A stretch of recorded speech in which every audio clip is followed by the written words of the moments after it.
Hello, Cloud Gurus, and welcome to this lesson. In this lesson, we're going to look at the AWS Resource Access Manager, RAM.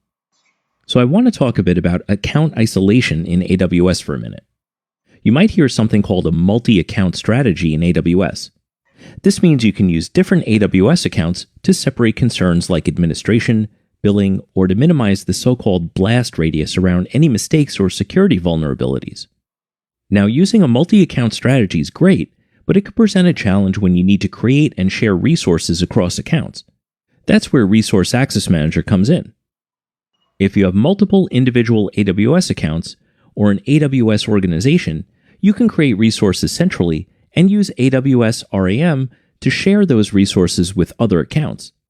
This means that you can reduce operational overhead because you won't be duplicating resources in each of your accounts, which can be a real pain to manage. Now, you can't share every type of resource in AWS using RAM. Currently, at the time of this recording, these 8 services have resource types that you can share out.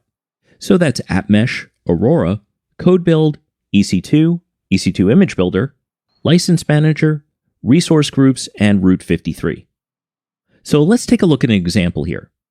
Let's say we want to launch EC2 instances in a shared subnet across accounts. Say we have 2 AWS accounts, Account 1 and Account 2. And we have a private subnet in Account 1 that we want to share. Then Account 2 is able to see this private subnet in Account 1. This lets Account 2 create resources in Account 1's private subnet, like EC2 instances. What's important to understand here is that Account 2 has no control over Account 1's private subnet, so it can't alter the subnet in any way, with the exception of adding tags. In other words, the subnet isn't copied from Account 1 to Account 2, it's just shared. Now I want to show you one more example in the AWS Management Console using RDS. So here I have 2 different accounts, Account 1 on the left and Account 2 on the right. Account 1 has this Aurora database cluster called Database 1. Now I want to be able to clone that database in Account 2. Now you can see here, I don't have access. We can grant access using RAM. So over here in Account 1, we'll go to the RAM console, and we'll select Create a Resource Share.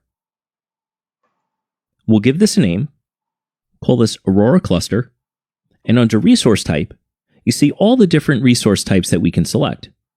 We'll select Aurora DB Clusters, and you'll see that Database 1 is available for sharing. So we'll check that checkbox, and you'll see it's selected here. Now we want to allow an external account. This is what's referred to as a principal. I'm going to enter the AWS account number for account number 2. So I paste that in here and click Add. So now we're going to be granting account number 2 access to this cluster in account number 1. We can skip the tags and we'll create the resource share. Now you can see I have one here in the deleted state, and that was just me testing this prior to recording the video, so you can actually ignore that one. The one we're interested here is the Aurora cluster share that we just created, whose status is active. Now you'll notice if you go over here to Account 2 and click Refresh, you don't see anything. Well, why is that? Well, we have to go into the share here, and you'll see that the shared resource is in the associated status, but the shared principal, the account itself, is in the associating state. RAM works by sending an invitation from Account 1 to Account 2 that you have to first accept. So we'll go to RAM in Account 2, and under Shared with Me, under Resource Shares, we'll see a pending invitation. We'll click on this and click Accept Resource Share. It'll go from pending, click OK, to accepted, and if we go back to RDS and click Refresh, we now see Database 1 shared from account number 1. So if we select this, and under Actions, we can create a clone of this database and start working with it in our own account. So that's just a simple example of how we can use AWS Resource Access Manager to share resources across accounts or within an AWS organization. So that's pretty much all you'll need to know for the exam about RAM. Feel free to reach out with any questions. If not, move on to the next lesson. Thanks.